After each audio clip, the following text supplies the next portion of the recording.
انا اعطیناک الکوثر، ہم نے آپ کو الکوثر عطا فرمایا، فصل لربک وانحر، پس آپ نماز پڑھیں اور اپنے رب کا نام لے کر قربانی کریں، ان نشانیہ، بے شک آپ کا، ظاہر ہے وہ کافر کہتے تھے آپ علیہ السلام کا کوئی بیٹا نہیں ہے، اور ظاہر ہے کہ عرب کے اندر بیٹے نہیں آگے بھی چلنا ہوتا تھا، تو وہ کہتے تھے اسلام کے بچے بچپن میں فوت ہوئے، صرف بیٹیاں ہی ہیں، تو آپ کے من کو آگے کے کون چلے؟ تو اللہ تعالیٰ نے فرمایا کہ ہم نے تو اپنے نبی کو خیر کثیر عطا فرمایا، آپ کو اللہ تعالیٰ کروڑوں روح دے گا جو آپ کی دعوت کو۔ اس کانٹیکسٹ میں بخاری میں حدیث ہے کہ حضرت ابن عباس رضی اللہ تعالیٰ عنہما کہتے ہیں، امام بخاری اسی آیت کے کانٹیکسٹ میں، کہ یہ الکوثر سے مراد خیر کثیر، یعنی ہر خیر آپ علیہ السلام کو کثرت کی تعداد میں دی، فضائل کثرت سے، آپ صلی اللہ علیہ وآلہ وسلم کی اولاد کثرت سے ہے، آپ صلی اللہ علیہ وآلہ وسلم کے فالورز کثرت سے، دنیا میں بھی اور جنت میں جانے والے بھی۔ بخاری مسلم میں حدیث ہے کہ جنتیوں کا نصف میری امت سے، اور ابن ماجہ میں حدیث ہے کہ جنت 120 میں سے 80 صفحے میری امت سے، تو یہ خیر کثیر ہے آپ کو۔ تو بخاری کی اس حدیث میں آتا ہے کہ عبداللہ بن عباس کا جب یہ قول بیان کرتے ہیں حضرت سعید ابن جبیر، تو ان کو بعض تبع تابعین کہتے ہیں کہ جب ہم لوگوں سے یہ بیان کرتے ہیں نا کہ اس سے مراد خیر کثیر ہے، تو لوگ کہتے ہیں کہ نہیں، الکوثر سے مراد جنت کی ایک نہر ہے، تو سعید ابن جبیر کہتے ہیں جنت کی وہ نہر بھی تو خیر کثیر میں داخل ہے، حضور کو جو جنت کی نعمتیں ملیں گی وہ بھی کثرت کے ساتھ ملیں گی۔ تو یہ اس کی جو تفسیر ہے نا خیر کثیر والی، یہ سب سے آپٹیم، اس میں جو ہے وہ حوض کوثر بھی جو صحیح مسلم میں حدیث ہے کہ نبی صلی اللہ علیہ وآلہ وسلم صحابہ میں بیٹھے تھے، تو آپ کو اچانک ایک اونگ آئی، تھوڑی دیر بعد جب آپ کی آنکھ کھلی تو آپ مسکرا رہے، اور پھر آپ نے کہا کہ ابھی ابھی اللہ تعالیٰ نے مجھ پہ یہ آیات نازل، بسم اللہ الرحمن الرحیم، یعنی آپ علیہ السلام نے بسم اللہ سے سٹارٹ کی، انا اعطیناک فصل لربک وانحر ان شانئک، اور پھر آپ نے جانتے ہو یہ الکوثر کیا ہے؟ تو صحابہ نے کہا اللہ اس کا رسول بہتر ہے، تو آپ صلی اللہ علیہ وآلہ وسلم فرمایا یہ جنت میں ایک نہر ہے جو مجھے اللہ تعالیٰ نے عطا فرمایا، اور اس کے کنارے کی جو مٹی ہے وہ کستوری سے زیادہ خوشبودار ہے، اور اس کے برتن آسمان کے ستاروں کے، اور صحیح بخاری میں آتا ہے کہ شب معراج جب اسلام جنت میں سیر کر رہے تھے تو وہاں آپ کو ایک نہر دکھائی گئی، اور جبرائیل علیہ السلام نے کہا کہ یہ وہ الکوثر ہے جو آپ کو اللہ تعالیٰ نے عطا کی، اور آپ صلی اللہ علیہ وآلہ وسلم کے الفاظ ہیں بخاری مسلم کہ اس کا جو مشروب ہے وہ دودھ سے زیادہ سفید، شہد سے زیادہ میٹھا، اور اس کی خوشبو کستوری کی خوشبو سے زیادہ ہے، اور جو کوئی ایک دفعہ مشروب پی لے گا اسے کبھی بھی پیاس نہیں۔ جنت میں جو انسان کھائے پیے گا نا وہ بھوک کی وجہ سے نہیں، ذہن میں رکھ، بھوک ایک عیب ہے، پیشاب ایک عیب ہے، نیند ایک عیب ہے، اسی لیے یہ تینوں چیز جنت میں انسان کھائیں گے لذت لینے کے، پیشاب نہیں ہوگا، بخاری مسلم میں الفاظ ہیں خوشبودار ڈکار آئے گی سارا کھانا۔ تو جنت چونکہ نعمتوں کا نام ہے، کوئی کم وہاں پہ نہیں، یہاں پہ تو ہم نیند کیوں یوز کرتے ہیں؟ تاکہ ہم نیکسٹ 24 گھنٹے میں پرفارم کر سکیں، یہ بلکہ بیٹری چارج ہوتی۔ وہ میری خالہ جو ہے نا وہ بڑے پیارے الفاظ استعمال کرتی، ان کی بیٹیاں جب چھوٹی تھی تو سوئی ہوتی تو پوچھتا تھا بیٹیاں کتنے، کہتے ہیں چارجنگ پہ لائی ہیں، کیونکہ بچے جب اٹھتے ہیں نا پھر تو آپ ان کو سنبھال بیٹھے، جب تک یہ سونا نہ جائیں سکون نہیں آتا، تو وہ جو سوتے ہیں نا وہ چارجنگ پہ لگے ہوئے ہوتے، پھر جیسے صبح انہوں نے اٹھنا ہے نا ایٹھلی اوپرلی کر دینی۔ تو قیامت میں جنت والے دن آپ کو چارجنگ، جنت میں چارجنگ نہیں ہے بلکہ نیند وہاں پہ ضرورت ہی نہیں، اللہ تعالیٰ نے انسان کو ایک انرجی دی ہوئی ہوگی، تو لہٰذا آپ علیہ السلام کا جو فرمان ہے نا کہ جو ایک بار پیے گا وہ کبھی پیاسا نہیں ہوگا، تو کسی کے ذہن میں خیال آ سکتا ہے کہ پیاسا نہیں ہوگا تو پھر پانی کی لذت کیا؟ وہ اللہ تعالیٰ جنت کی نعمتوں میں لذت ہی اتنی رکھی ہے کہ انسان لذت کی وجہ سے، اور پھر انہی احادیث بخاری کے موجود ہے کہ میرے حوض کوثر پہ پھر ایسے لوگ بھی لائے جائیں گے جن میں پہچانتا ہوں گا، اور جب میں انہیں مشروب پلانے لگوں گا تو میرے ان کے درمیان ایک آڑ کھائیں، تو میں کہوں گا یہ تو میرے صحابہ ہیں، صحابی صحابی، امتی والی روایتیں بھی ہیں بخاری مسلم، اصحابی، تو مجھے بتایا جائے گا کہ یا رسول اللہ آپ کو نہیں پتا آپ کے بعد ان دین میں بدعتیں جاری کر اور الٹے قدم پھر، تو آپ صلی اللہ علیہ وآلہ وسلم فرماتے ہیں کہ پھر میں کہوں گا سحقا سحقا لمن غیر بعدی، ان پہ پھٹکار ہو، اسے دور کر دو میرے بعد میرے۔ یہ حدیث بخاری اور مسلم دونوں میں ہے، اور حوض کوثر والے چیپٹر میں امام مسلم اسے لے کے آئے ہیں، بخاری میں موجود ہے۔ اس حدیث پہ کامنٹس ہیں عبداللہ ابن ملیکہ تابعی کے، وہ جب بھی یہ حدیث بیان کیا کرتے وہ کہا کرتے اے اللہ ہم تجھ سے یہ دعا کرتی وفات کے بعد الٹے قدم، آمین۔ تو اللہ تعالیٰ ہمیں حوض کوثر پہ آپ صلی اللہ علیہ وسلم کے مبارک ہاتھوں سے نصیب فرمائے، یہ دعا انسان کو اپنے لکھنی چاہیے، ظاہر ہے کہ وہ اہل جنت ہوں، اور بخاری مسلم میں کہ اس کے جو برتن ہیں نا وہ برتن ہی آسمان کے ستاروں کے برابر اسی تعداد ہے، پورا ایک نقشہ کھینچا گیا۔ آپ مشکات کی میں حوض کوثر اور شفاعت والا نکالیں تو آپ کو وہ ساری احادیث مل جائیں گی۔ ترمذی اور ابن ماجہ میں ایک وہ حدیث بھی بڑی مشہور ہے جو حضرت اپنے مالک کہتے ہیں کہ یا رسول اللہ کیا آپ میری شفاعت کریں گے؟ تو آپ فرمایا میں کروں گا.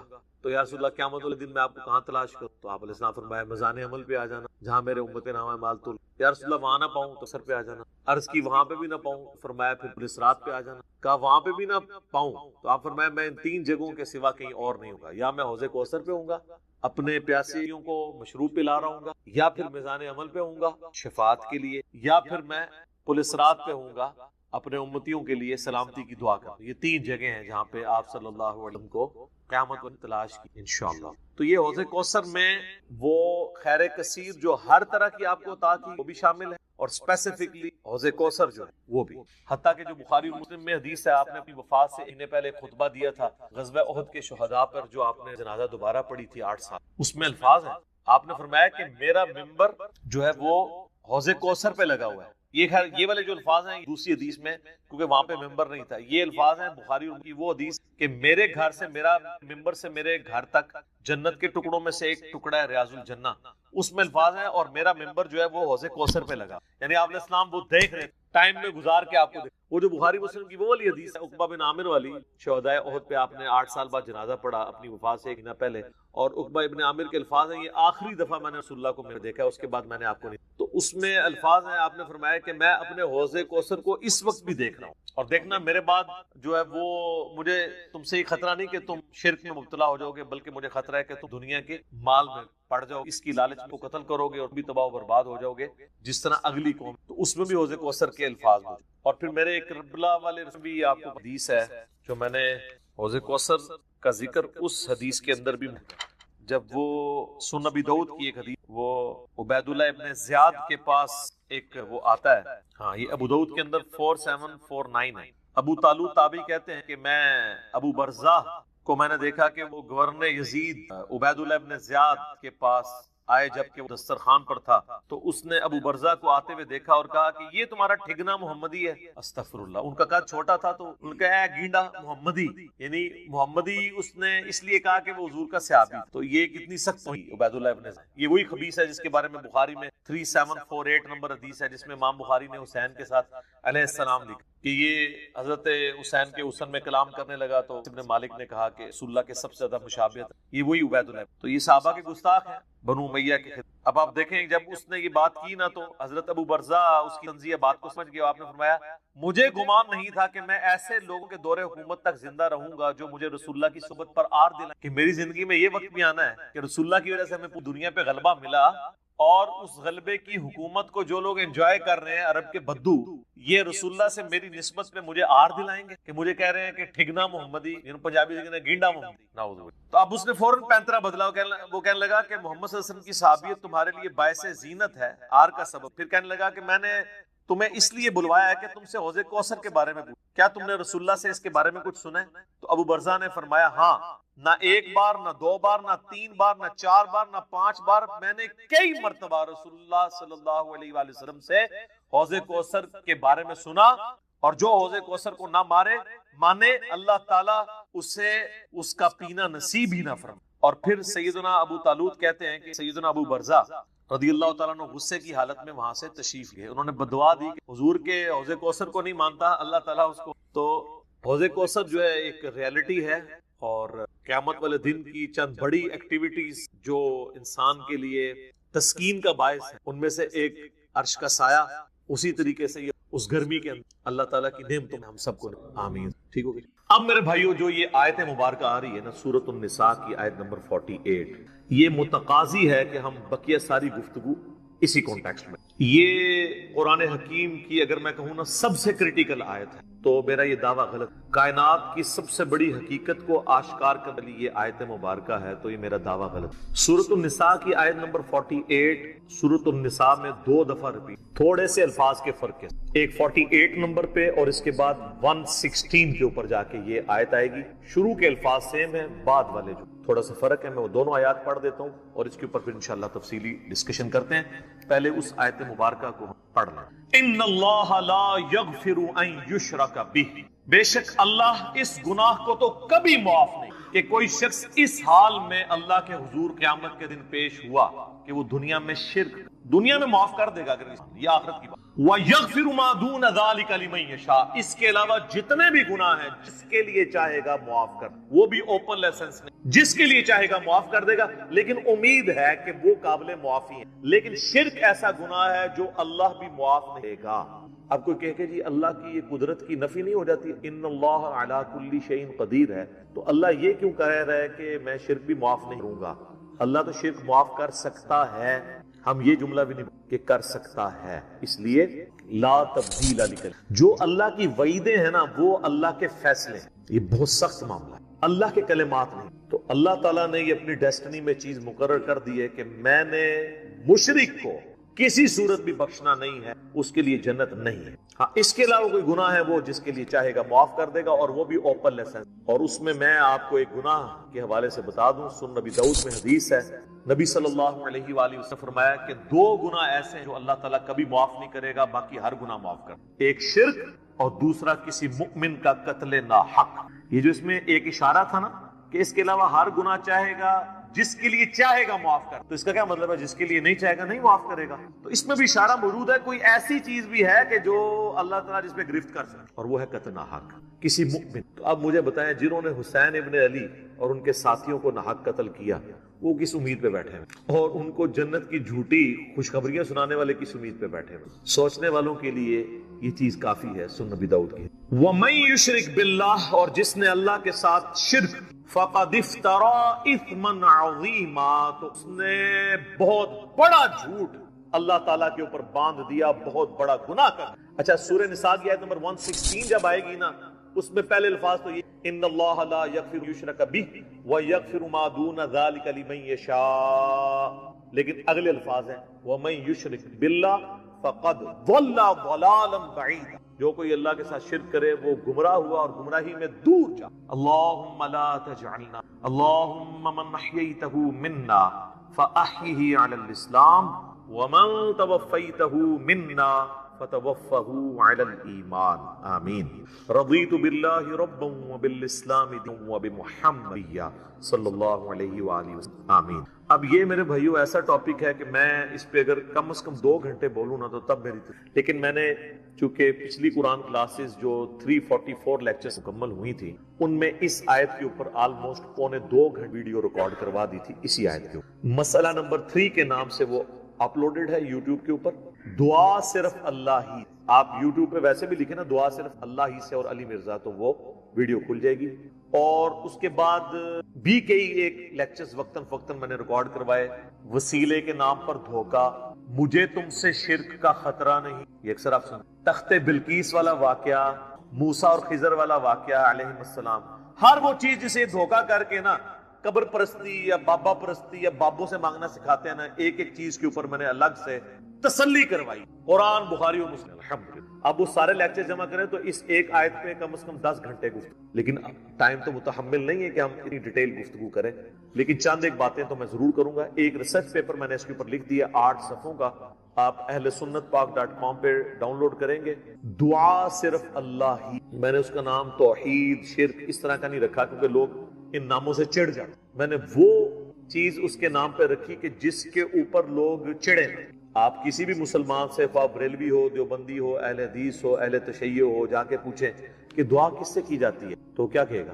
اللہ سے۔ کوئی آپ کو نکھٹو قسم کا بھی بندہ یہ نہیں کہے گا کہ دعا جو ہے وہ کسی فرشتے سے ہو سکتی ہے، کسی جن سے ہو سکتی ہے، کسی پیغمبر سے ہو سکتی ہے، نہیں جی نہیں، نماز تے اللہ دی پڑھی دی ہے، دعا بھی اللہ کو، لیکن حالت یہ ہوگی کہ وہ دعا اللہ سے یہ مانگ رہا ہوگا، نماز میں تو قرآن کی وہ آیت سورۃ الفاتحہ کی 4 نمبر آیت کم از کم 17 رکھتے ہیں جو فرض ہیں روزانہ کی، ان میں 17 دفعہ پڑھتا ہوگا، ایاک نعبد و ایاک نستعین، اے اللہ عبادت بھی صرف کریں گے اور مدد بھی صرف تجھی سے مانگیں گے۔ یہ مدد کون سی؟ دعا والی، غائب میں کسی کو پکار۔ ایک تو ہے آپ سامنے بیٹھے ہیں، یہ تو قرآن میں حکم ہے وَتَعَاوَنُوا عَلَى الْبِرِّ وَالتَّقْوَى وَلَا تَعَاوَنُوا عَلَى الْإِثْمِ وَالْعُدْوَانِ، نیکی اور پرہیزگاری کے کاموں میں ایک دوسرے کی مدد کرو، برائی میں مت کرو، یہ تو قرآن میں حکم ہے۔ میں آپ کو کہتا ہوں مجھے پانی پلا دیں، آپ مجھے پانی پلاتے ہیں، تو یہ قرآن میں حکم ہے کہ آپ نے اسباب اختیار کرنا، لیکن آپ بغداد شریف میں، اجمیر شریف میں اور وہاں بھی قبر میں دفن اور آپ مر چکے ہیں، آخرت کی زندگی میں زندہ، دنیا کی زندگی سے نکل چکے، اور میں آپ سے کہوں کہ پانی پلا دیں، وہی بات وہی جملہ ایک فریم آف ریفرنس کے بدلنے سے شرک بن جائے گا، کیونکہ آپ غیر اللہ سے دعا مانگ، ظاہری اس باب میں تو آپ کافر سے بھی مدد مانگ سکتے۔ صحیح بخاری میں موجود ہے، نبی علیہ السلام جب فوت ہوئے تو آپ کی زرہ بھی یہودی کے پاس گروی رکھی، گندم کے عوض، اناج کے، تو آپ نے یہودی سے بھی مدد لی۔ بعض لوگ کہتے ہیں جی نبی علیہ السلام نے غزوہ خیبر پر مولا علی سے مدد، بھئی مولا علی سامنے موجود تھے، جتنے صاحب آپ کے ساتھ تھے وہ رسول اللہ صلی اللہ علیہ وسلم کے مددگار تھے دین کے اعتبار سے، لیکن آپ نے خیبر کے موقع پر اپنے چچا کو جو آرمی چیف تھے غزوہ بدر اور احد میں، حمزہ بن عبد المطلب، جو کہ اللہ کے شیر ہیں اور سید الشہداء ہیں، المستدرک الحاکم میں حدیث موجود ہے، آپ نے یہ تو نہیں کہا المدد یا حمزہ، امیر حمزہ میری مدد کو پہنچے، کیونکہ وہ فوت ہو چکے تھے، جو سامنے موجود تھے انہیں کو بلانا تھا۔ تو دو چیزوں کو ہی مکس کر۔ اچھا مجھے بتائیں بارش کون برساتا ہے؟ اللہ۔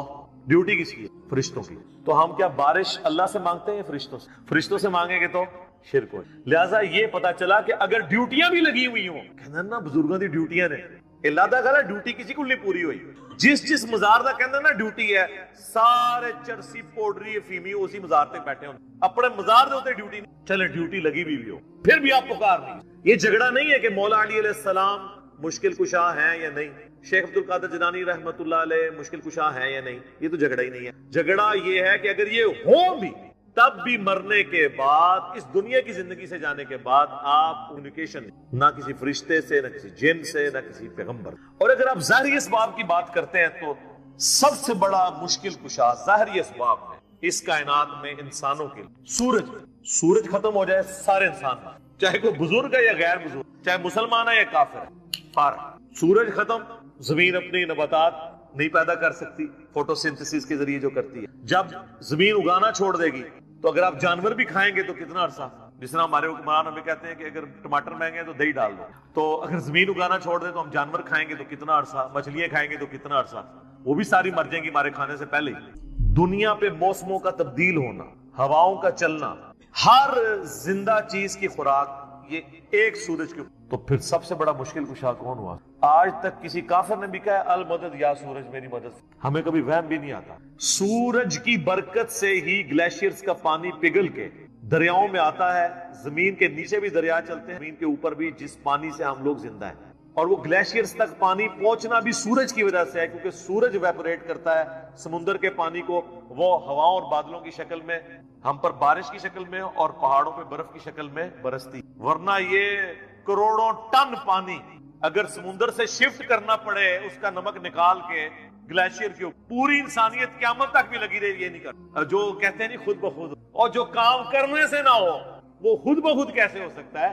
جب تک آپ اس کے پیچھے ڈیوائن سورس مانتے۔ God is the only of all the physical, خدا ہی وضاحت ہے اس کائنات میں ہونے والے ہر فزیکل فینامنا کے پیچھے، وہ ڈیوائن سورس۔ ڈیوٹی لگائی دی، 15 ارب سال سے سورج چل رہا ہے، اس میں فیول کون ڈال رہا ہے؟ اسے کان سے پکڑ کے کون چلا رہا ہے؟ سورج کو خود بھی نہیں پتا کہ وہ کیا کر رہا ہے، لیکن سورج کو ہم کیا مشکل کشا مانتے ہیں، حالانکہ ساری مشکلیں ہماری وہی حل کر، ہم کہتے ہیں سبب ہے، پھر بھی نہیں پکارتے۔ اتنے بڑے سبب کو آپ پکار نہیں رہے تو بابے کی طرف، بابے تو خود آپ کے نذرانوں پہ چل، کھانا کھا لیں تو انہیں ٹوائلٹ کی ضرورت پڑ جاتی ہے، اور جو کوئی کہتا ہے نا میں سمندر، دریا یا زلزلہ روک، وہ اپنا پیشاب کو روک کے بتاتے ہیں۔ وہ پچھلے دنوں ایک انڈیا کے وہ مولانا صاحب کی ویڈیو بھی اپلوڈ ہوئی تھی نا کہ شیخ عبد القادر جیلانی کی مجلس میں ایک وقت کے بہت بڑے ولی بیٹھے تھے، اس دوران انہیں پیشاب آ گیا اور شدت شدید تھی، روک لیتے نا، انہیں خود مان لیا کہ بزرگ نہیں پیشاب روک، وہ کہتے ہیں عبد القادر جیلانی نے اینڈ جناب چادر ستی انہوں نے جا کے ڈگی تھی، پھر کسی میدان پہنچ گئے تھے، فارغ ہو کے واپس آئے، تو روک لیندے نا، اس میں الفاظ ہے، وہ کہتے ہیں وہ بہت بڑے ولی اللہ تھے،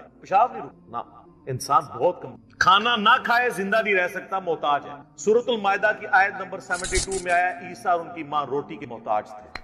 اگر عیسیٰ اولو العزم پیغمبر محتاج ہیں کھانا کھانے کے، اور ان کی ماں سارے بزرگوں سے بڑی بزرگ ولیہ مریم بنت عمران وہ روٹی کی محتاج ہیں، تو بابوں کی کیا ہوگا؟ روٹی کے محتاج، اور روٹی کھا لیں تو نکالنے کے محتاج، نہ نکلے تو پھر پریشانی، سب کچھ اللہ کر رہا ہے۔ تو میرے بھائی جب یہ اللہ کر رہا ہے، پکارنا اللہ، ایاک نعبد و ایاک نستعین، یہ ہمارا مین جھگڑا ہے شرک کے حوالے سے۔ ہزاروں باتیں ایک طرف، اصل بات یہ ہے کہ اصل شرک ہوا ہے ایاک نستعین. عبادت کی کوئی شکل، نماز، روزہ، حج، زکات، نظر، نیاز، سب اللہ کے لیے، سب دیتے بھی اللہ کے لیے. بس اصالہ ثواب کی نیت کرتے ہیں، وہ چھوٹا مسئلہ ہے. ٹھیک ہے، میت کی طرف سے اصالہ ثواب ہو سکتا، لیکن ایاک نستعین میں مسلمانوں کی اکثریت شرک کر رہی ہوتی. اچھا نماز میں نہیں کرتے، نماز میں آج تک انہیں یا علی مدد یا شیخ عبدالقادر جیلانی مدد نہیں پڑھا. نماز میں کیا پڑھتے ہیں؟ ایاک نعبد. تو سر مولا علی بھی نمازوں میں اللہ کو پکارتے تھے، نماز کے بعد بھی اللہ کو پکارتے تھے.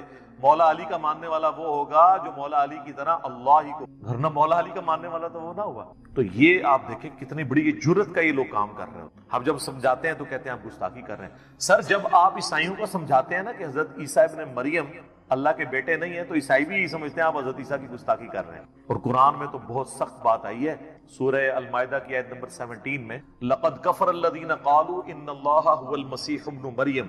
بے شک وہ لوگ کفر کر رہے ہیں جو یہ کہہ رہے ہیں کہ عیسیٰ ابن مریم ہی اللہ ہیں. اس کے بعد کتنے سخت الفاظ ہیں. قل، اے نبی تم فرماؤ، فمن یملک من اللہ شیئا، اللہ کا کوئی کیا بگاڑ لے گا، ان اراد ان یہلک المسیح ابن مریم وامہ ومن فی الارض جمیعا، کہ اگر اللہ ارادہ کرے کہ عیسیٰ ابن مریم اور ان کی ماں کو اور ساری مخلوق کو ہلاک کر دے، اللہ کا کوئی کیا بگاڑ سکتا. اچھا شرک کیا عیسائیوں نے، مثال دے دی عیسیٰ ابن مریم توحید کے لیے، لہذا بابوں کی مثال آئے گی. سر عیسیٰ سے بڑا تو کوئی بابا نہیں ہے. وجیہا فی الدنیا والآخرہ ومن المقربین، سورہ آل عمران آیت نمبر 45.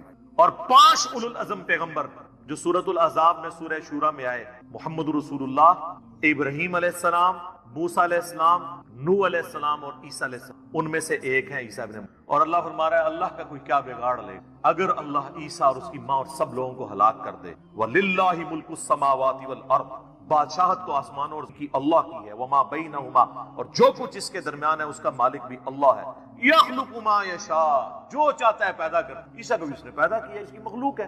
That's all، جس طرح اور مخلوقات ہیں. واللہ علی کل، اور اللہ تعالیٰ ہر چیز قادر ہے. سر کس لیول پہ جا کے آپ کو اللہ سمجھ، کس لیول کے اوپر جا. توحید کا معاملہ بہت سینسٹیو ہے. میں اکثر ایک جملہ بولتا ہوں، شرک is the most sensitive issue in the sight of اللہ. اللہ کے حضور شرک سے زیادہ کوئی حساس معاملہ. اس لیے تو یہ آیت آئی ہے کہ اللہ نے ہر گناہ معاف کر دینا لیکن یہ معاف نہیں. لیکن سر ایک خوشخبری بھی، سورۃ الفرقان کی آیت نمبر 70 میں آیا کہ اگر کوئی شرک سے دنیا کی زندگی میں توبہ کر لے ہم اس کے گناہوں کو بھی نہیں. سبحان اللہ وبحمدہ، سبحان اللہ وبحمدہ، سبحان اللہ العظیم، عدد خلقہ ورضا نفسہ وزنۃ عرشہ ومداد کلماتہ. یعنی اللہ اس کو یہ بھی دیکھے گا کہ اتنا سا تو نے شرک کیا ہے، ہن پہلے اینے سال نیکیاں کر، تو ایڈا گاڑا گناہ سی وہ ختم کرنے ٹائم چاہیے. اللہ کہتا ہے تو توبہ کر لے، میں اس گناہ کو بھی نیکی کے برابر تو ایک بار میری طرف. صحیح مسلم میں حدیث ہے اور جامعہ ترمذی، اے میرے بندے اگر تو اتنے گناہ کر لے کہ آسمان تک پہنچ جائیں اور صرف ایک دفعہ مجھ سے معافی مانگ لے میں تیری توبہ قبول. اور اے میرے بندے اگر تو زمین و آسمان گناہوں کے بھر کے قیامت والے دن میرے پاس آیا لیکن تو نے ایک گناہ نہ کیا ہوا اور وہ ہے مجھ کے ساتھ کسی کو شریک ٹھہرانا، تو میں اس قدر مغفرت کے ساتھ اس سے ملاقات کر لوں اگر تو نے شرک نہ. بس یہ کرے. ایک تو موٹا موٹا شرک ہے نا، ویسے تو خواہش نفس کو بھی شرک کہا گیا. افرائیت من اتخذ الہہ ہوا، بھلا اس شخص کو دیکھا جس نے اپنی خواہش نفس کو اپنا خدا بنا. وہ بھی چھوٹا شرک تو ہے. فجر کے وقت اذان کی آواز سن کے مسجد میں نہ جانا اور اپنے نفس کی پیروی کرنا یہ بھی شرک فارم ہے. اسی لیے ابراہیم علیہ السلام کو سب سے بڑی جو ڈگری قرآن میں اللہ نے دی ہے نا وہ کیا ہے؟ وما کان من وہ مشرک نہیں. عام بندہ کہتا ہے یار یہ کون سی ڈگری ہے، مشرک تو میں بھی نہیں ہوں. نا سر نا، ابراہیم علیہ السلام دی توحید اور تہاڈی بھی اور، وہ ہر طرح کے شرک سے آزاد ہو چکے. سر اس سے بڑی کیا بات ہوگی. اللہ نے قرآن پاک میں فرمایا کہ سورۃ البقرہ میں کہ جب جب ابراہیم کو اس کے رب نے آزمایا تب تب وہ آزمائش میں. اور سورۃ النجم میں فرمایا ابراہیم وہ ہے جو ہم سے وفا کرنے. اور سورہ الصافات میں آیا کہ اسے اتنی بڑی آزمائش میں ڈالا کہ اس کے بچے کی قربانی کا اسے حکم دیا تو وہ تیار ہو گیا. تو انہوں نے بیٹے کو بھی اللہ کے مقابلے پہ کھڑے نہیں ہونے دیا، اس لیے کہا گیا وما کان من. یہ کوئی چھوٹی ڈگری نہیں، بہت بڑی ڈگری. تو شرک کا معاملہ بہت سینسٹیو ہے. یہ صحیح مسلم کی میں نے آپ کو حدیث بتائی. ایک اور حدیث ہے صحیح مسلم کے اندر ہی کہ نبی علیہ السلام جب شب معراج گئے تو اللہ تعالیٰ نے ان کو 3 تحفے، نمبر 1 5 نمازیں، نمبر 2 سورۃ البقرہ کی آخری 2 آیات آمن، اور تیسرا یہ کہ میں گارنٹی دیتا ہوں کہ آپ کا جو شرک نہیں کرے گا نا میں اس کی مغفرت کر دوں گا قیامت میں، یعنی at the end of the day اپنا عذاب بھگتنا. یہ نبی الاسلام کو بخاری اور مسلم دونوں میں حدیث ہے، نبی الاسلام نے 3 دفعہ فرمایا جانتے ہو سب سے بڑا گناہ کون سا ہے؟ جانتے ہو سب سے بڑا گناہ کون سا ہے؟ جانتے ہو سب سے بڑا گناہ کون سا؟ میں نے کہا یا رسول اللہ اور اس کا رسول. آپ فرمایا کیا میں تمہیں بتا نہ دوں؟ تمہیں بتا نہ دوں؟ بتا نہ دوں؟ یا رسول اللہ بتائیں. فرمایا اللہ کے ساتھ. اور ایک اور حدیث ہے بخاری اور مسلم، اس میں بھی یہی الفاظ ہیں، لیکن اس میں الفاظ ہیں کہ تم اللہ کے ساتھ شرک کرتے ہو حالانکہ اس نے تمہیں پیدا کیا. پیدا کرنے والا اور پیدا ہوا برابر نہیں ہو. سر اللہ ہی ہے جو پیدا کرنے والا ہے، باقی سب پیدا ہوئے ہیں، تو وہ اللہ کے مقابلے میں کیسے آ سکتے؟ نیور، کبھی نہیں. صحیح بخاری اور مسلم میں ایک اور حدیث ہے، معاذ ابن جبل کہتے ہیں کہ میں نبی الاسلام کے پیچھے ایک دفعہ سواری پہ گدھے پہ بیٹھا تھا، آپ کے اور میرے درمیان بس ایک پالان کی لکڑی، یعنی آپ علیہ السلام نے پیچھے وہ ایک چھوٹی سی لکڑی رکھی ہوئی تھی کمر کو سپورٹ دینے. اب وہ یہ نقشہ اس لیے کھینچ رہے تھے اپنا رسول اللہ سے قرب بتانے کی کہ میری خوش نصیبی ہے کہ حضور گدھے پہ بیٹھے ہیں آگے اور میرے اور نبی علیہ السلام کے درمیان صرف ایک لکڑی کی وہ پالان کی ڈنڈی ہے. سر آپ ذرا خوش نصیبی کا لیول دیکھیں. اور نبی علیہ السلام سواری پہ مجھ سے ارشاد فرماتے ہیں معاذ، تو کہتے ہیں میں نے کہا یا رسول اللہ حاضر ہوں، حکم کیجیے. پھر حضور نے دوسری دفعہ کہا اے معاذ، پھر انہوں نے کہا یا رسول اللہ میں حاضر ہوں. تیسری دفعہ بھی. پھر حضور نے، یعنی یہ اس لیے آپ کرتے تھے کہ کسی کو اٹینٹیو کریں کہ میں آپ کو بہت بڑی بات کروں. تو میں معاذ جانتے ہو کہ اللہ کا اپنے بندوں پہ کیا حق ہے؟ کہ رسول اللہ اور اس کا رسول بہتر جانتے ہیں. فرمایا کہ اللہ کا اپنے بندوں پہ یہ حق ہے کہ وہ صرف اسی کی عبادت کریں اور اس کے ساتھ کسی کو شریک نہ ٹھہریں. تو پھر نبی الاسلام خاموش ہو، سواری تھوڑی آگے گئی. پھر آپ نے کہا معاذ، کہ یا رسول اللہ حاضر، لبیک یا رسول، یہ الفاظ ہیں، یا رسول اللہ حاضر. پھر کہا معاذ لبیک، 3 دفعہ. پھر جانتے ہو جو بندہ یہ کر لے کہ وہ شرک نہ کرے اور اللہ کی ہی عبادت کرے، اس بندے کا اپنے رب پہ کیا حق؟ بندے کا کیا حق ہو سکتا ہے؟ بندے کی کیا اوقات ہے؟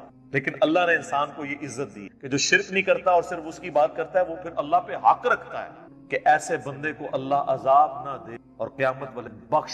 یہ ہے اس بندے کا حق اپنے رب کے. اللہم اجعلنا من، آمین. اللہم انا نسألک جنت الفردوس مع النبیین والصدیقین والشہداء والصالحین، آمین. یہ اس بندے کا حق ہو. سنن ابن ماجہ میں اور مسند احمد میں حدیث ہے، معاذ ابن جبل کہتے ہیں، یہی معاذ اور ابو درداء اصحاب صفہ میں سے، وہ کہتے ہیں میرے خلیل نے، میرے جگری یار نے، آلموسٹ آج سے 27-28 سال پہلے کی بات ہے، مجھے آج بائی چانس یاد آ گیا، 1997 میں جب میں انجینئرنگ یونیورسٹی میں 2nd ایئر میں پڑھتا تھا، تو ہم لوگ چونکہ اس وقت گرین پگڑی باندھا کرتے تھے، دعوت اسلامی کے پلیٹ فارم سے جڑے ہوئے تھے، تو شب برات آئی تو میں نے شب برات کے فضائل کے اوپر ایک بیان دیا تھا. ہمارا اجتماع ہوتا تھا مغرب سے عشاء کے درمیان، یونیورسٹی کے ہاسٹل کی جو پریئر ہال ہے، مسجد تو نہیں، وہ پریئر ہال ہی اسے کہا جاتا تھا. تو ایک وہ وقت تھا، ایک آج کا وقت ہے، زمین و آسمان کا فرق ہے.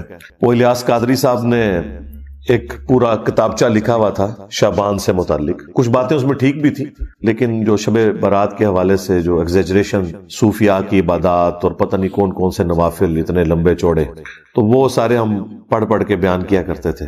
بہرحال الیاس قادری صاحب اس حوالے سے تو میں سمجھتا ہوں بریلوی مکتب کے لیے نعمت ہے. انہوں نے اس مکتب فکر کو صرف رسومات سے ہٹا کر پریکٹیکل دین کی طرف لانے میں اپنی ایفرٹ پٹ کی ہے. ورنہ بریلوی مکتب میں نماز پڑھنا، داڑھی رکھنا، پگڑی باندھنا، یہ صرف علماء کا کام ہوتا تھا. عوام الناس تو صرف میلاد کے جلوسوں میں شامل ہوتی تھی.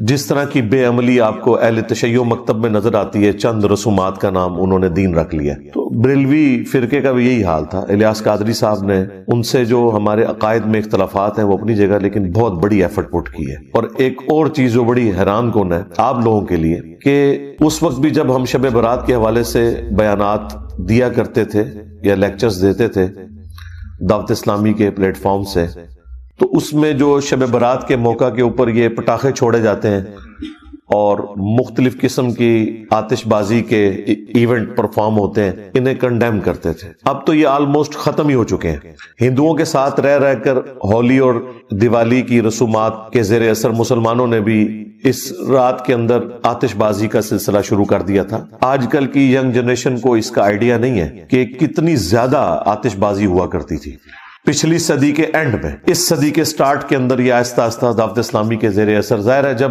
بریلوی مکتب کے بڑے لوگ جنہوں نے شب برات کی رسومات کو گود لیا ہوا تھا وہ خود ہی اعلان برات کر دیں تو پھر ایشو ایڈریس ہو جاتا ہے، ایک نیچرل چیز ہے۔ تو الیاس قادری صاحب کو یہ میں کریڈٹ دوں گا، اگر کسی ایک بندے کو کریڈٹ جاتا ہے نا بریلویوں میں، وہ الیاس قادری صاحب ہیں، کہ ان کی ایفرٹ کی وجہ سے اس زمانے میں بھی ہم لوگ جب درس و بیان کا سلسلہ کرتے تھے تو باقاعدہ آتش بازی کو کنڈیم کرتے تھے، اور پھر دعوت اسلامی چونکہ ایک تبلیغی جماعت بریلویوں کی، ان کے زیر اثر پھر یہ اتنی بات پھیلی کہ اب اس کی باقیات صرف اتنی ہے کہ مساجد کے اندر آپ کو لائٹنگ نظر آئے گی، سمپل سی، بس یہ شب برات رہ گئی ہے، یا لوگ رات کا قیام کر لیتے ہیں، صبح کے وقت سحری کا بندوبست ہوتا ہے، باقی وہ جو خرافات تھی نا اسپیسیفکلی یہ آتش بازی والی، وہ مکمل طور پہ ختم ہو چکی ہے الحمدللہ۔ اس کے پیچھے ہماری اکانومی بھی ہے، اب لوگوں کے پاس اتنا پیسہ بھی نہیں کہ ان کاموں میں صرف کریں، یہ بھی ایک ریزن ہے۔ اور ایک تیسری ریزن بھی ہے کہ اس قسم کے جو آتش بازی کے سامان رکھنے والی دکانیں تھیں، ان میں کئی دفعہ آگ لگی، اس کی وجہ سے کافی گھر ڈیمیج ہوئے، ظاہر ہے وہ بارود ہی رکھا ہوا تھا، ارد گرد کی بلڈنگز بھی گری، تو اس کی وجہ سے گورنمنٹ نے بھی تھوڑی سختی کرنا شروع کی، آہستہ آہستہ یہ معاملہ اب شادی بیاہ کے موقع کے اوپر جو آپ کو یہ چند ایک آتش بازی کے نمونے نظر آتے ہیں، یا نیو ایئر کے سٹارٹ کے اوپر، بس یہی رہ گئے۔ ورنہ سب سے زیادہ اگر آتش بازی ہوتی تھی نا، میں 90s کی بات کر رہا ہوں، جب ہم لوگ ینگ ایج میں تھے، خیر ابھی بھی ہم جوان ہیں الحمدللہ، تو اس وقت اتنی زیادہ یہ ہوتی تھی، اور خود ہم بھی اس میں شامل تھے، انار چھوڑنا، اس طرح وہ ایک ڈزی بنائی ہوئی ہوتی تھی، اس میں وہ فاسفورس تھوڑا ڈال کے دھڑل کر کے مارتے تھے، اور یعنی مغرب کے بعد سے یہ طوفان بدتمیزی شروع ہو جاتا تھا۔ خیر پھر جب دعوت اسلامی کے ساتھ اٹیچمنٹ ہو گئی، پھر آہستہ آہستہ ان چیزوں سے توبہ کی اور اسے کنڈیم کرنا شروع کیا۔ اب بہرحال یہ کافی حد تک ایشو ایڈریس ہو چکا ہے۔ اب صرف وہ رسومات جو دین کے نام کے اوپر اس میں جاری ہیں، ان کے بارے میں میرا موقف ذرا ڈھیلا ہے، میں اتنا سخت نہیں ہوں۔ اس کی وجہ یہ ہے کہ کافی کمزور روایتیں ہیں جو اس کو سپورٹیو ہیں، میں اس معاملے میں اتنی سختی نہیں لیتا جتنی باقی لوگ لیتے ہیں۔ بہرحال صوفیاء نے شب برات کے نام کے اوپر جو عجیب و غریب قسم کی عبادات اور لمبے چوڑے نوافل بتائے، ان کی تو کوئی اصل نہیں ہے۔ جو تھوڑا بہت ملتا ہے وہ میں انشاءاللہ بتا دوں گا آپ کو۔ اہل سنت کے ہاں تو یہ شب برات منائی جاتی ہے چھٹکارے کی رات، برات عربی زبان میں کہتے ہیں چھٹکارے کی رات، 14 اور 15 شعبان کی درمیانی رات، اور 15 شعبان کا روزہ رکھا جاتا ہے۔ اہل تشیع کے ہاں بھی آپ کو اس رات دیگیں کھڑکتی ہوئی سنائی دیں گی۔ ویسے تو آپ اہل تشیع کی مساجد کے باہر سے گزریں تو تقریباً ہر ہفتے کوئی نہ کوئی دیگ کھڑک رہی ہوتی ہے، کوئی نہ کوئی ایکٹیویٹی، کبھی کسی امام کی ولادت کا دن آ جاتا ہے، کبھی کسی امام کی شہادت کا دن آ جاتا ہے۔ وہ بس شیطان کے ہتھے چڑھ چکے ہیں، انہوں نے اس قسم کی رسومات کو دین کا نام دے دیا ہے، نہ کوئی نماز کے ساتھ لینا دینا، نہ کوئی روزوں کے ساتھ لینا دینا، بس محرم کے موقع کے اوپر چند ایک ایکٹیویٹیز، ان میں سے بھی اکثر بدعت ہی ہیں جو دین میں داخل کر دی ہیں دین کے نام کے اوپر، اور باقی پورا سال یہ جو مختلف ان کی تاریخیں چلتی رہتی ہیں۔ تو عین اس رات میں بھی وہ ایک ایکٹیویٹی پرفارم کر رہے ہوتے ہیں، اسے وہ شعبانیہ کا نام دیتے ہیں۔ عام لوگوں کو تو ظاہر نہیں پتا، اہل سنت کو بھی نہیں پتا کہ وہ شب برات نہیں منا رہے ہوتے۔ اس رات امام محمد مہدی ابن حسن العسکری، جو ہمارے نزدیک امام مہدی قرب قیامت میں آئیں گے، ان کے نزدیک پیدا ہو کر وہ غیابت میں جا چکے ہیں، ان کی ولادت کی رات ہے وہ 14 اور 15 کی درمیانی رات شعبان المعظم کی۔ تو وہ ان کی ولادت کی رات کے طور پر وہ لائٹنگ اور وہ دیگیں اور وہ باقی سارے معاملات کر رہے ہوتے ہیں۔ اہل تشیع بھی اس رات کو ایکٹیویٹی کے طور پہ نہیں مانتے۔ اہل تشیع کا بھی جو شب برات یا لیلۃ القدر کے حوالے سے موقف ہے وہ وہی ہے جو اہل علم اہل سنت کا ہے، کہ وہ رمضان المبارک میں وہ رات آتی ہے۔ میں انشاءاللہ اس کے اوپر ڈسکشن بھی کر دوں گا، لیکن یہ میں نے تمہیداً آپ کو بتایا کہ یہ معاشرے کے اندر کیا چل رہا ہے۔ اگر آپ ان صوفیاء کے گروہ سے، جن میں اکثریت بریلویوں کی ہے، دیوبند بھی کسی حد تک اس کے قائل ہیں، سوائے ان چند دیوبندی علماء کے کہ جو اہل حدیث مکتب کے زیر اثر آ گئے، تو وہ ان چیزوں کا انکار کر رہے ہیں۔ اوورال دیوبندی مکتب بھی ظاہر ہے وہی صوفیزم کی لیگیسی کو لے کے چل رہے ہیں۔ ان کے نزدیک یہ جو رات ہے شب برات، یہ شعبان المعظم کی 14 اور 15 کی درمیانی رات ہے، یعنی 15ویں رات، چونکہ اسلامی کیلنڈر میں رات پہلے آتی ہے دن بعد میں۔ تو ان کے نزدیک یہ رات وہ رات ہے جس میں اللہ تعالیٰ نے قرآن حکیم کو لوح محفوظ سے اتارا آسمان دنیا کے اوپر، اور پھر گریجولی 23 سال کے اندر قرآن حکیم آسمان دنیا سے نیچے نازل ہوا۔ اب ان سے پوچھیں یہ کہاں لکھا ہوا ہے، تو ان کے پاس دلیل کوئی نہیں ہے، اور وہ زبردستی اس کانسیپٹ میں وزن بھرنے کے لیے قرآن حکیم میں سورہ الدخان سورت نمبر 44 پارہ نمبر 25 اس کی ابتدائی جو آیات ہیں ان کا سہارا لیتے ہیں۔ وہ کہتے ہیں قرآن میں اس رات کا ذکر موجود ہے، اعوذ باللہ من الشیطان الرجیم، بسم اللہ الرحمن الرحیم، حامیم، حروف مقطعات ہیں، والکتاب المبین، قسم ہے روشن کتاب کی، اس سے مراد قرآن حکیم بھی ہو سکتا ہے اور لوح محفوظ بھی۔ انا انزلناہ فی لیلۃ مبارکہ، بے شک ہم نے اس قرآن کو نازل کیا ایک بابرکت رات میں، انا کنا منذرین، بے شک ہم ڈر سنانے والے ہیں، یعنی آخرت کا ڈر سنانے والے ہیں۔ اس کتاب کے ذریعے ہم نے آخرت کی جواب دہی کی آگاہی کروائی انسانیت کو اپنے محبوب صلی اللہ علیہ وآلہ وسلم کے ذریعے۔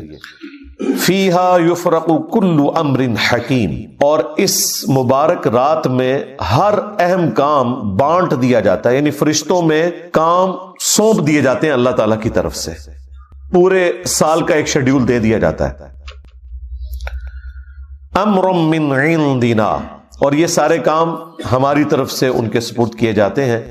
انا کنا مرسلین، اور بے شک ہم ہی فرشتے بھیجتے ہیں۔ رحمتم من ربک، یہ رحمت ہے تیرے رب کی۔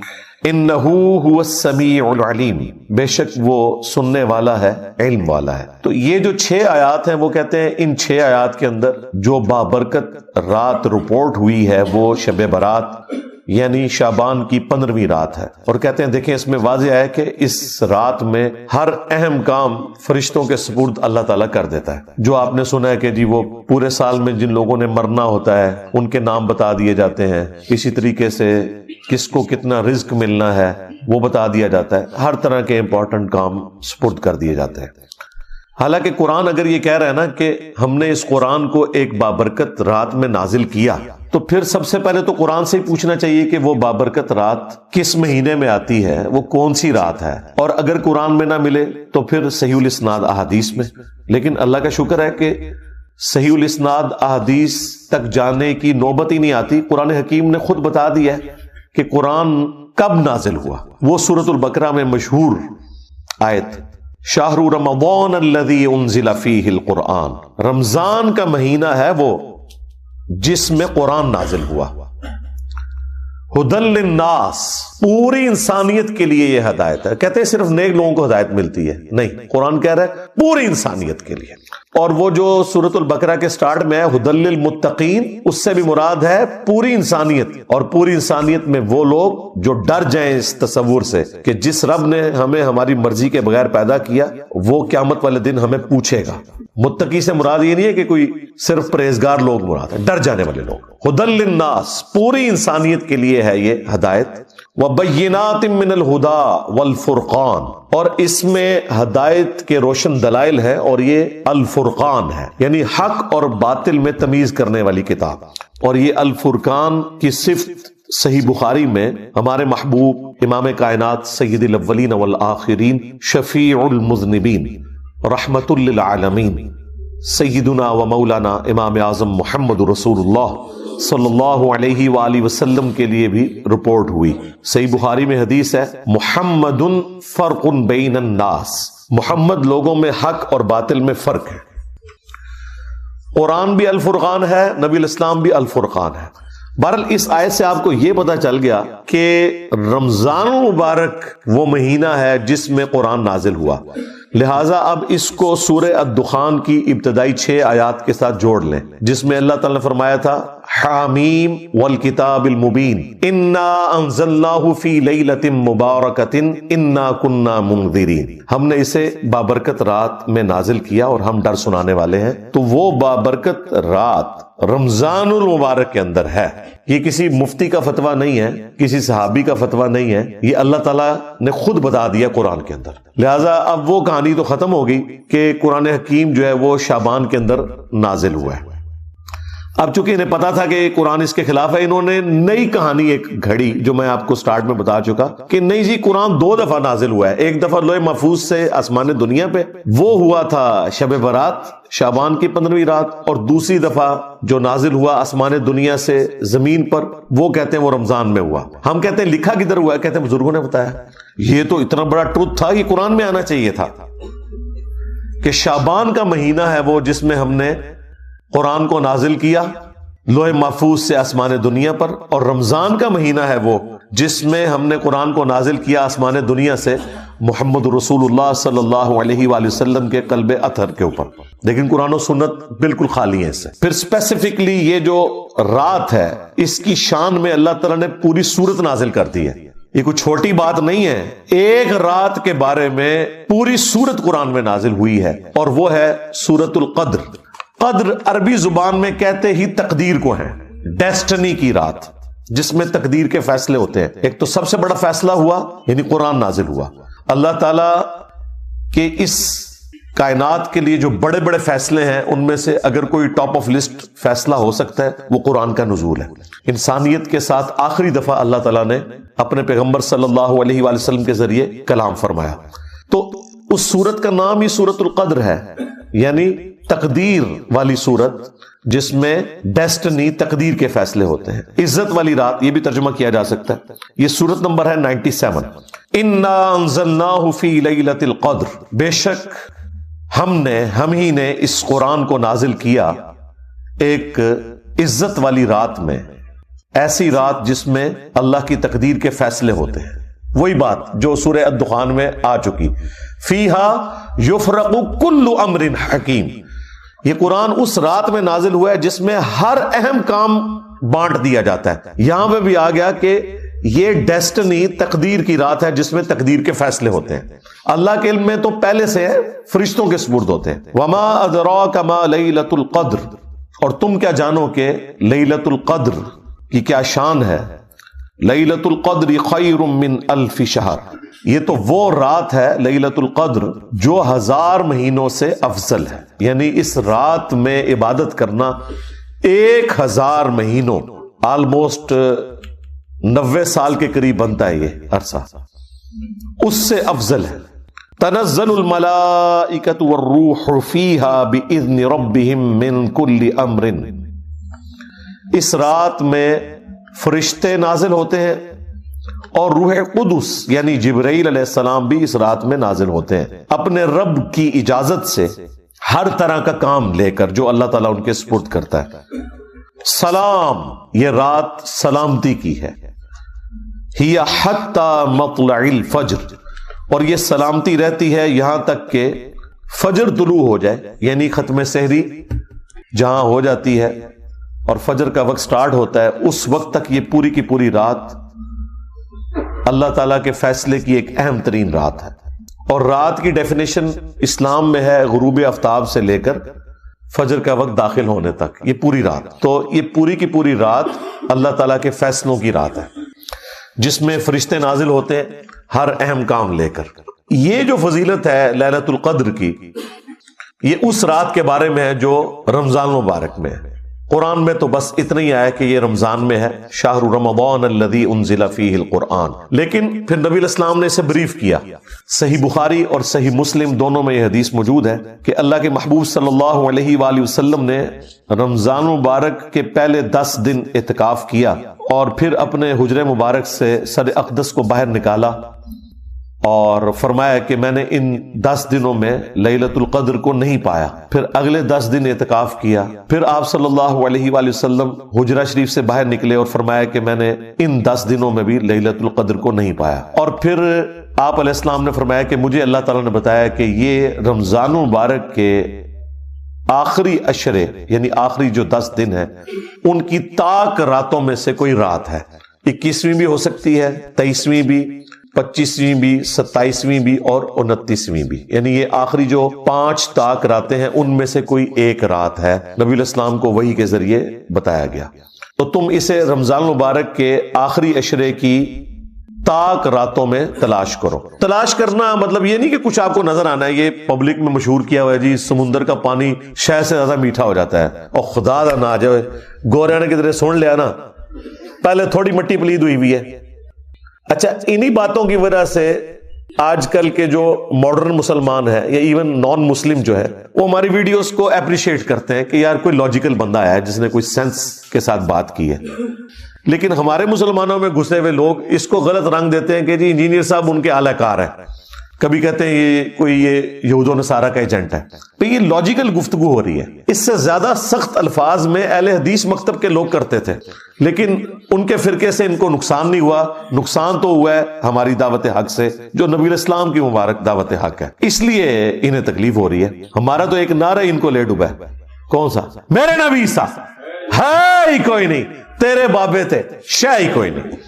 تو اس کی وجہ سے پھر وہ سارا غصہ میرے اوپر نکالتے ہیں. تو شکر کریں کہ گوروں کو اردو نہیں آتی اور آپ کو انگریزی نہیں آتی. انہوں نے سمندر کے کنارے کھڑے ہو جانا ہے اور انہوں نے آپ کو 5 راتوں کا ڈیٹا نہیں دینا, رمضان کی 30 راتوں کا ڈیٹا دینا ہے کہ جی یہ جناب ہم نے یہ سیمپل لے رہے ہیں تو بتائیں اس میں کون سا شہد سے زیادہ میٹھا ہے. جی درخت سارے سجدے میں گر پڑتے ہیں. انہوں نے کہنا نہیں لے جی ہم نے CCTV کیمرے لگائے ہوئے ہیں. انسان کو تو نیند بھی آ جاتی ہے, اونگ بھی آ جاتی ہے, کتا بھی رات کو سو سکتا ہے, CCTV کیمرہ تو نہیں سوتا. تو کہیں گے دسو کیوں ہے؟ تو یہ کہانیاں سنانی بند کریں. ایون نبی الاسلام کے زمانے میں بھی جب شب قدر آئی ہے نا, صحابہ کو نہیں پتا چلا. آپ کو خواب دکھائی گئی تھی, اور ظاہر ہے نبی کا خواب وہی الہی ہوتا ہے. آپ نے فرمایا کہ وہ رات ایسی رات ہوگی کہ جس صبح میں فجر کی نماز پڑھوں گا تو میرے ماتھے پر کیچڑ کا نشان ہوگا. صحابہ کرام کہتے ہیں وہ 21ویں رات جب فجر کے وقت نبی الاسلام نے نماز پڑھائی تو اس رات کافی بارش ہوئی تھی, مسجد نبوی کا چھت ٹپک رہا تھا, اور چونکہ آپ نیکڈ زمین کے اوپر ہی نماز پڑھا کرتے تھے تو جب آپ نماز کے بعد ہماری طرف متوجہ ہوئے تو ہم نے کیچڑ کا نشان آپ کے ماتھے پہ دیکھا.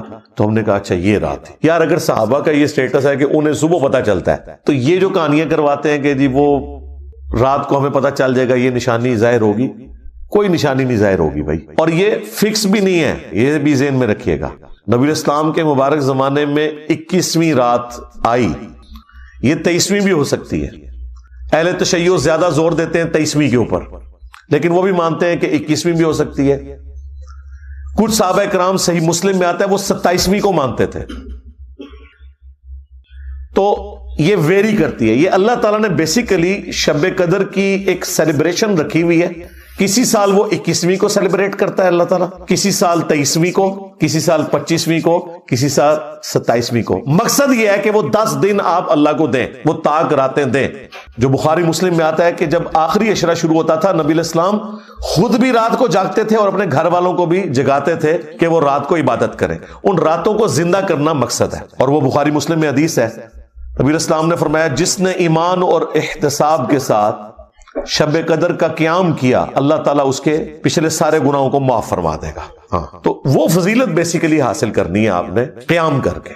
شب قدر اگر آپ کو مل گئی, یعنی وہ اللہ کے علم میں کون سی ہے, تو یقیناً اگر آپ آخری تاک راتوں میں قیام کرتے ہیں آپ کو مل گئی, کوئی نشانی نہیں ظاہر ہونی. اور یہاں تو چاند کا بھی جھگڑا رہتا ہے. بہتر یہ ہے کہ آپ آخری 10 کے 10 دن ہی کریں, بلکہ پورا رمضان اہتمام کریں کہ رات کا قیام کریں. اور وہ بھی بخاری مسلم میں اسی حدیث میں ہی آتا ہے کہ جس نے ایمان اور احتساب کے ساتھ رمضان کا قیام کیا اس کے بھی پچھلے سارے گناہ معاف, اور جس نے ایمان اور احتساب کے ساتھ رمضان کے روزے رکھے اس کے بھی پچھلے سارے گناہ معاف. یہ تینوں باتیں شب قدر, قیام اللیل اور رمضان کے بارے میں ایک ہی حدیث میں.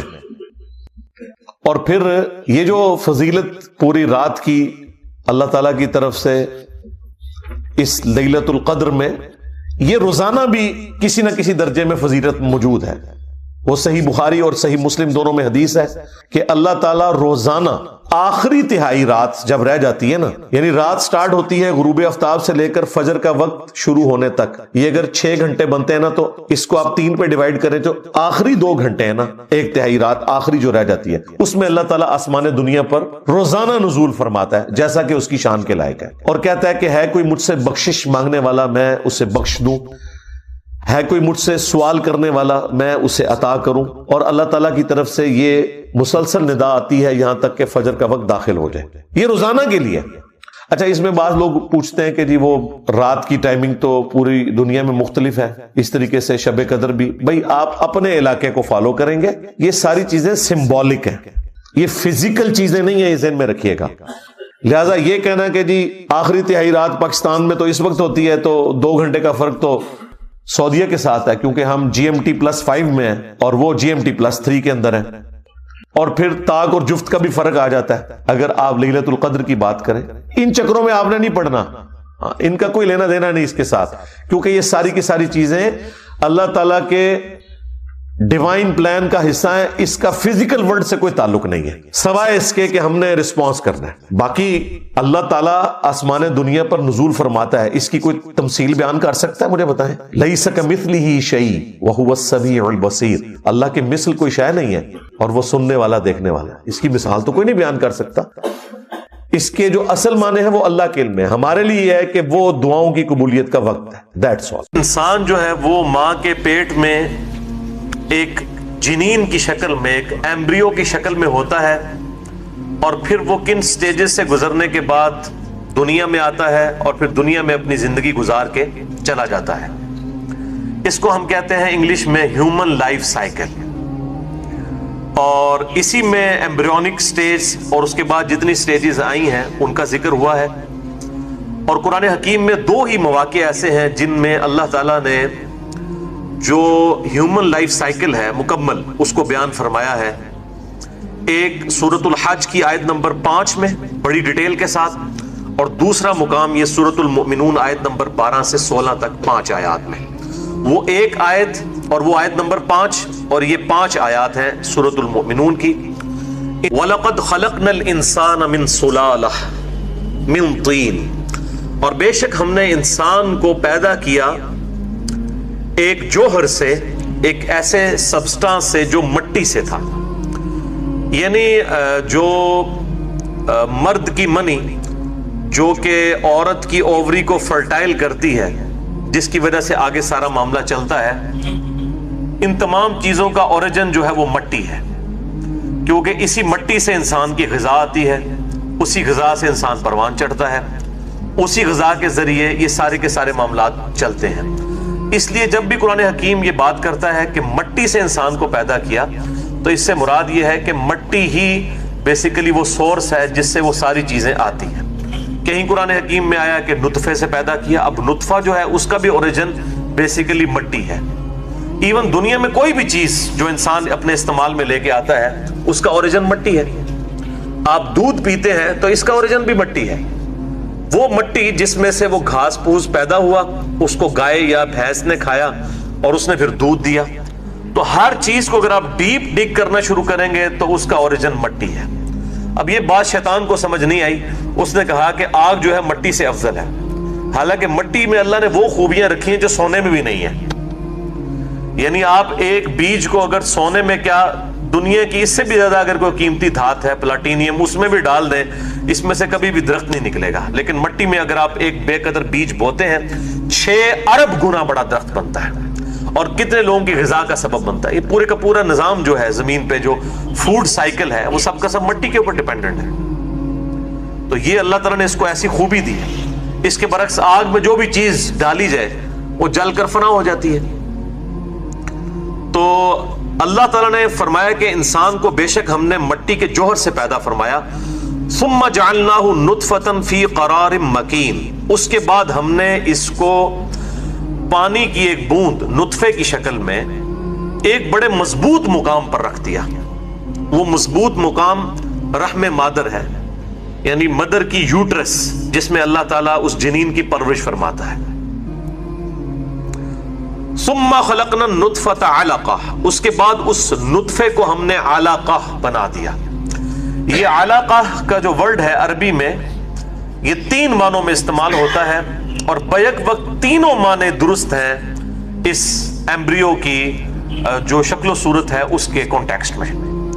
علقہ کا ایک معنی ہے خون کی پھٹک، کلاٹ آف دا بلڈ، یعنی انیشل سٹیج کے اوپر جو ایمبریو ہے وہ دیکھنے میں ایک بلڈ کلاٹ کی طرح ہوتا ہے. دوسرا علقہ کا مطلب ہے سسپینڈڈ چیز، لٹکی ہوئی چیز. تو شروع میں یہ جو جنین ہے یہ رحم مادر میں جو ہے اس کی یوٹرس کی دیوار کے ساتھ سسپینڈڈ فارم میں ہوتا ہے، جیسا کہ جونک جو ہے وہ چمٹ کے تو خوراک حاصل کرتی ہے خون میں سے، اس طریقے سے یہ ماں کی جو رحم ہے یوٹرس اس میں چپکا ہوا ہوتا ہے۔ اور تیسرا معنی ہے اس کا لیچ، جسے ہم اردو میں جونک کہتے ہیں، انگلش میں لیچ، عربی میں لیچ کو جونک کو علاقہ کہتے ہیں۔ اور اس ایمبریو کی جو شکل ہے اس وقت وہ بالکل جونک کی مانند ہوتی ہے۔ اب یہ جو چیزیں ہیں یہ 20ویں صدی سے پہلے کسی کو نہیں پتا تھی، اور اسی وجہ سے پروفیسر کیتھ مور جو ہیں، جو ایمبریولوجی کی فیلڈ میں ایک اتھارٹی مانے جاتے ہیں، ٹورنٹو یونیورسٹی آف کینیڈا، اس کے اندر وہ اسی ڈپارٹمنٹ کے ایک مین پروفیسر ہیں، ابھی زندہ ہیں۔ انہوں نے ایمبریولوجی کی فیلڈ کے اوپر کئی بکس بھی لکھی ہیں، ان کا میں نے تعارف اسی مسئلہ نمبر 150 قرآن and modern science about embryology, قرآن اور جدید سائنس جنینیات کے بارے میں کیا کہتی ہے، تو اس میں نے ان کا تعارف بھی کروایا تھا۔ تو وہ انہی چیزوں کی وجہ سے انہوں نے اسلام قبول کیا۔ اب الحمدللہ یہ جو ماڈرن سائنس کی ترقی ہے یہ ایک بہت بڑا سورس بن رہی ہے لوگوں کے ریلیجن کی طرف آنے کا۔ اب یہ کریڈٹ ضرور دیں گے ماڈرن سائنس کو کہ اس نے لوگوں کو یہ سوچنے پہ مجبور کیا ہے کہ پرپز آف لائف کیا ہے، اس زندگی کا مقصد کیا ہے۔ آج سے پہلے کا انسان سوچتا ضرور تھا لیکن اتنا سیریسلی نہیں سوچتا تھا، اسی لیے اس وقت پیغمبروں کی ضرورت تھی، اور پے در پے پیغمبر آئے، آج ذکر بھی آئے گا۔ اب سلسلہ نبوت جو ہے وہ ختم ہو چکا ہے، تو اللہ تعالیٰ نے اس کی کمپنسیشن اس طریقے سے فرمائی ہے کہ سائنٹیفک فیلڈ میں اتنی ترقی ہو گئی ہے کہ جو انسان کو مجبور کرتی ہے کہ پرپز آف لائف کیا ہے، ہمیں کس نے پیدا کیا اور اس فیس آف ارتھ پہ کس نے پٹ کیا، کس مقصد کے لیے۔ یہ جو زندگی کے مقصد کی تلاش ہے نا، یہ لوگوں کو بالآخر اس الٹیمیٹ حقیقت یعنی گاڈ تک لے آتی ہے۔ کوئی اسے گاڈ کہتا ہے، کوئی سپریم بینگ کہتا ہے، کوئی سپر نیچرل اتھارٹی کہتا ہے، کوئی اللہ کہتا ہے، کوئی خدا کہتا ہے، کوئی بھگوان کہتا ہے، بہرحال ایک ہی خدا کو سب مانتے ہیں، اور اس حد تک تو سب کے سب پہنچ جاتے ہیں۔ اس کے بعد ظاہر ہے کہ اللہ تعالیٰ کو انہی صفات کے ساتھ مانا جائے جو اس نے خود تعلیم کی ہے۔ اگر انسان اپنی مرضی سے اپنے خدا کے بارے میں کوئی عقیدہ رکھے گا تو ہو سکتا ہے کہ وہ جذبات کی رو میں تو بڑا اچھا عقیدہ ہو، جیسا کہ صوفیاء نے یہ وحدت الوجود کا جو عقیدہ رکھا کہ ہر چیز میں اللہ تعالیٰ حلول کر جاتا ہے، سب صوفیاء کا نہیں، چند ایک کا۔ تو یہ بیسیکلی اللہ کی محبت میں انہوں نے غلوف کیا، اور غلوف ایگزیجریشن اتنی بری چیز ہے کہ یہ اللہ کی ذات میں بھی اگر غلوف کیا جائے وہ بھی برا ہے۔ اب یہ اللہ کی ذات کے بارے میں ان کا غلوف تھا، انہوں نے کہا ہم اگر رحمان کو عرش پہ مان لیں گے تو یہ اس کی توہین ہو جائے گی، اللہ تعالیٰ تو زمان و مکان سے پاک ہے، اللہ تعالیٰ تو کائنات میں سما ہی نہیں سکتا، تو یہ اللہ تعالیٰ کو محدود کرنا ہے، لہٰذا ہر چیز میں خدا ہے، ہر چیز میں خدا ہی کا روپ جو ہے وہ خدا ہی نے ہر چیز کا روپ دھارا ہوا ہے، جسے پینتھیزم یا ہماؤس کا عقیدہ کہتے ہیں۔ اسی کی بگڑی ہوئی شکل یہ وحدت الوجود کی شکل میں آئی، تو بیسیکلی اللہ کے بارے میں غلوف کیا۔ اسی طریقے سے کوئی شخص کہتا ہے کہ مجھے اللہ تعالیٰ کو پہچاننے کے لیے کسی بھی شخصیت کی حاجت نہیں ہے، مجھے خود اللہ نے اتنی عقل دی ہے کہ میں اللہ کو پہچان سکتا ہوں۔ ٹھیک ہے، بیسک ڈیٹم لیول کے اوپر تو انسان کو اللہ کی شناخت ہوگی۔ اب اللہ تعالیٰ انسان سے چاہتا کیا ہے، اس کے لیے پھر اللہ تعالیٰ رول ماڈل کے طور پر پیغمبروں کو مبعوث کرتا ہے۔ اب کوئی شخص کہتا ہے نہیں، پیغمبر بھی مخلوق ہیں اور خالق اور مخلوق کے درمیان کسی واسطے کو ماننا یہ میرا دل نہیں مانتا، میرا تو ڈائریکٹ رشتہ اپنے رب کے ساتھ ہونا چاہیے، لہذا پیغمبروں کی کوئی ضرورت نہیں ہے۔ تو اب اگر اس طریقے سے کوئی جذبات کے ساتھ اللہ کے ساتھ اس طرح کی ایفیلیشن ڈیولپ کر لیتا ہے تو آن دا فیس آف آرگومنٹ تو یہ جذباتی طور پہ تو بڑی خوبصورت گفتگو ہے کہ جی میں تو کسی مخلوق کو بھی اللہ اور اپنے درمیان برداشت نہیں کرتا، لیکن کیا خدا کو بھی یہ منظور ہے؟ کیا اللہ تعالیٰ کا بھی یہی ماڈل ہے اپنی مخلوق کے لیے کہ وہ اس کو اڈاپٹ کریں؟ تو ایسا نہیں ہے۔ اسی لیے اللہ تعالیٰ نے رول ماڈل کے طور پر پیغمبروں کو بھیجا تاکہ پیغمبر جو ہے پریکٹیکلی وہ تمام اعمال اپنے کریکٹر کے ذریعے کر کے بتائیں کہ یہ چیزیں اللہ تعالیٰ کو ریکوائرڈ ہیں۔ تو یہ پرپز آف لائف جو ہے یہ ریلیجن آپ کو بتاتا ہے۔ دنیا میں جتنی بھی اخلاقیات اس وقت موجود ہیں سب کو آپ ڈیپ ڈگ کرنا شروع کریں تو ان سب کا اوریجن کوئی نہ کوئی ریلیجن نکلے گا. جتنی بھی ایتھکس ہیں یہ سب کے سب ریلیجن کی کتابوں سے نکلی ہے. انسان کبھی بھی ایتھکس ڈیولپ نہیں کر سکتا، کیونکہ اگر کوئی قانون عورت بنائے گی تو وہ عورتوں کو زیادہ اپ لفٹ کرے گی، مردوں کو نیچے کرے گی، اور مرد بنائیں گے تو مردوں کو اپ لفٹ کر دیں گے، عورتوں کو نیچے کریں گے. صرف انسان کا خالق خدا جس نے اس کو کریٹ کیا ہے، جو اس کو سب کچھ عطا فرمانے والا ہے، جو اس کی ایک ایک چیز سے واقف ہے، جو اس وقت بھی انسان کو جانتا تھا جب انسان ایک بے قدر پانی تھا، پھر جنین کی شکل میں ان سٹیجز سے ہوتا ہوا ایک انسان بن کے نکلا. وہ اللہ سب سے بہتر سمجھتا ہے کہ مرد و عورت کے کیا حقوق ہونے چاہیے، ماں باپ کا جب ریلیشن شپ ہو اس کے درمیان بیلنس کیا ہوگا، بیوی کے کیا حقوق ہیں. یہ سب کی سب چیزیں خدا ہی بتا سکتا ہے، کیونکہ اسی نے پیدا کیا ہے. الا یعلم من خلق وهو اللطیف الخبیر. کیا وہی نہ جانے گا جس نے تمہیں پیدا کیا، اور وہ تو بڑا باریک